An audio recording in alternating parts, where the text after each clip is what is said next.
você ligado aqui na Rádio Ubuntu. Todo sábado às 10 da manhã e domingo às 10 da noite, você confere os maiores clássicos do rock and roll de todos os tempos no Rock 10. Uma contagem regressiva com grandes artistas, histórias e muitas informações. Rock 10.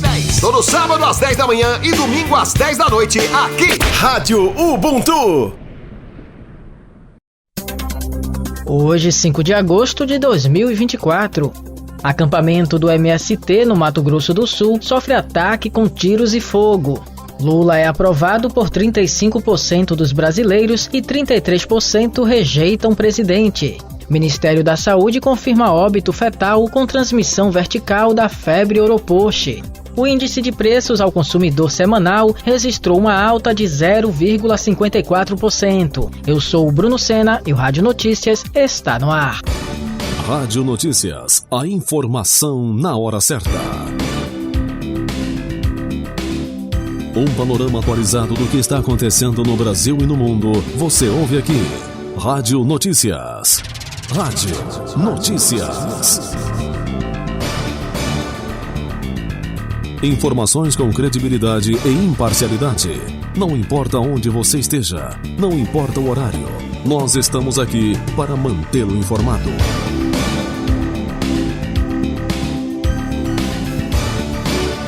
Rádio Notícias. A informação na hora certa.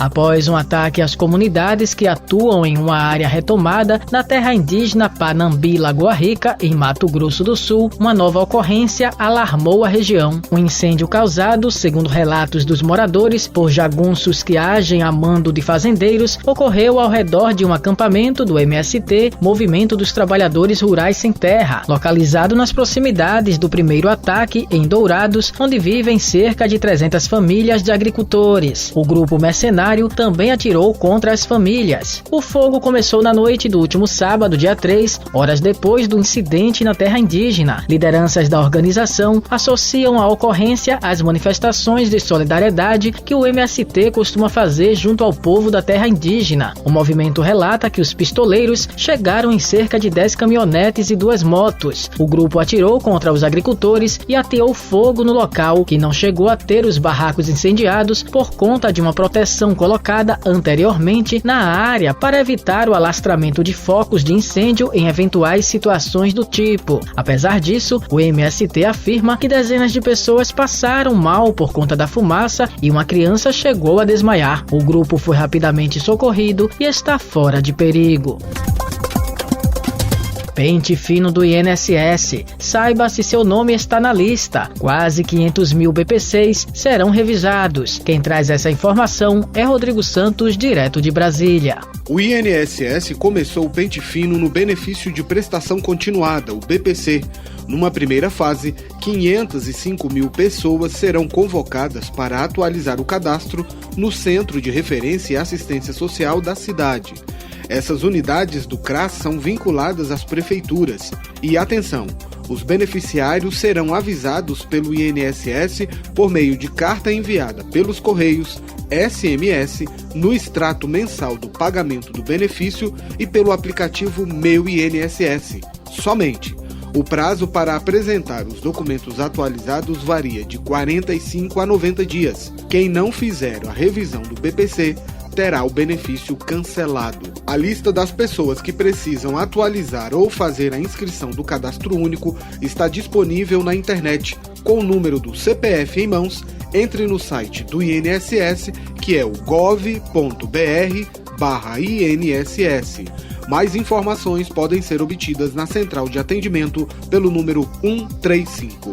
Dos estúdios da Mais News em Brasília, Rodrigo Santos.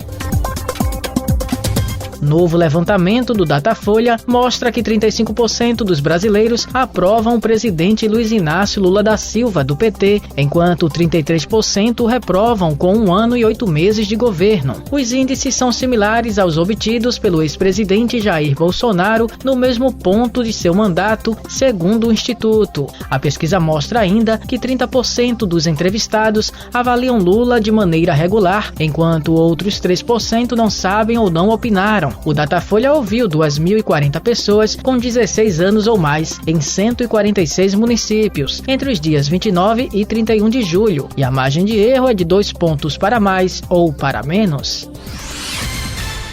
A informação na hora certa. Rádio Notícias. A Defesa Civil da Faixa de Gaza afirmou que os bombardeios israelenses mataram pelo menos 30 pessoas neste domingo, dia 4, em 2 escolas de um complexo educacional na cidade de Gaza, que abriga milhares de palestinos deslocados pela guerra. 80% das vítimas eram crianças. O exército israelense confirmou o bombardeio. Na última sexta-feira, dia 2, Israel bombardeou outra escola na cidade de Gaza, localizada no norte da faixa, e matou 10 pessoas, de acordo com a Defesa Civil. Israel acusa o Hamas de usar instalações civis como centros de comando e controle ou para esconder seus líderes e combatentes. O movimento palestino nega essas acusações. Israel já matou ao menos 39.550 pessoas em Gaza, em sua maioria civis, em quase 10 meses de conflito, enquanto o Hamas matou cerca de 2.000 pessoas.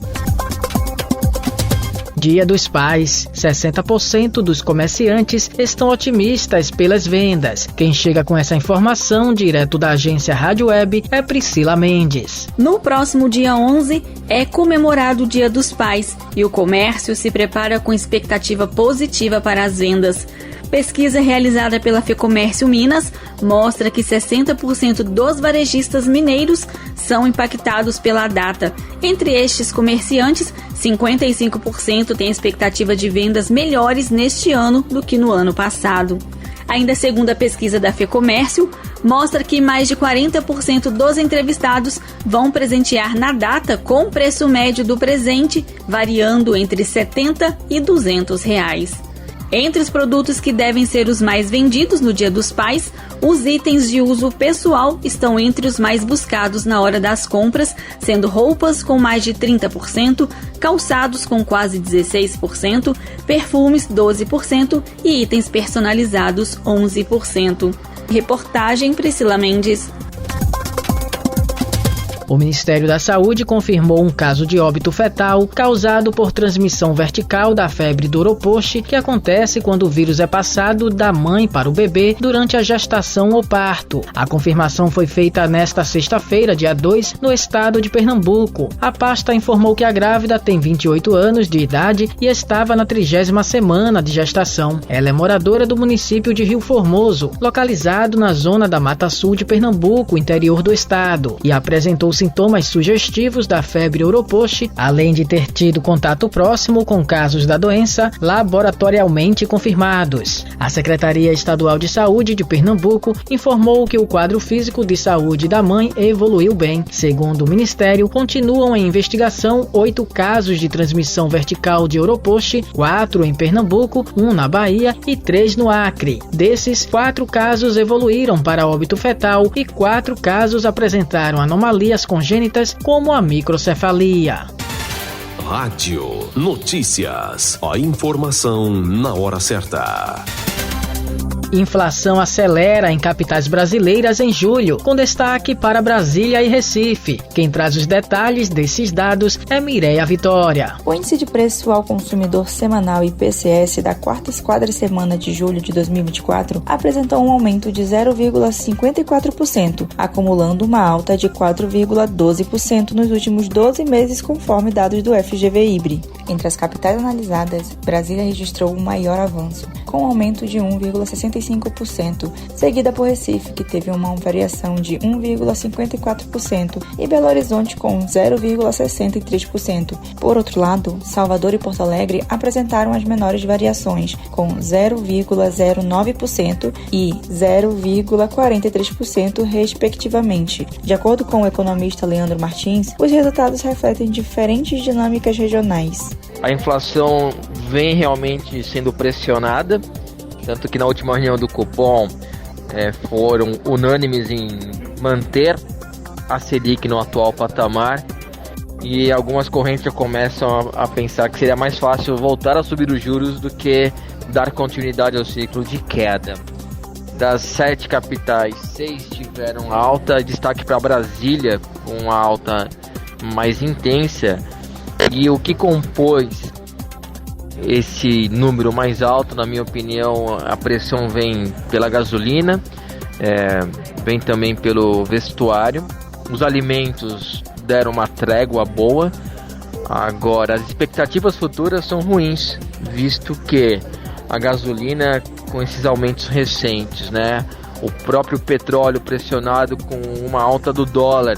Para os próximos meses, Leandro Martins espera uma pressão no ritmo de alta da inflação. Então a minha expectativa aí para esses próximos meses do segundo semestre do ano é uma continuidade nessa pressão inflacionária aqui no Brasil. A evolução dos índices nos próximos meses será crucial para determinar a trajetória da política monetária, especialmente com as incertezas em relação ao impacto dos preços. Reportagem Mireia Vitória.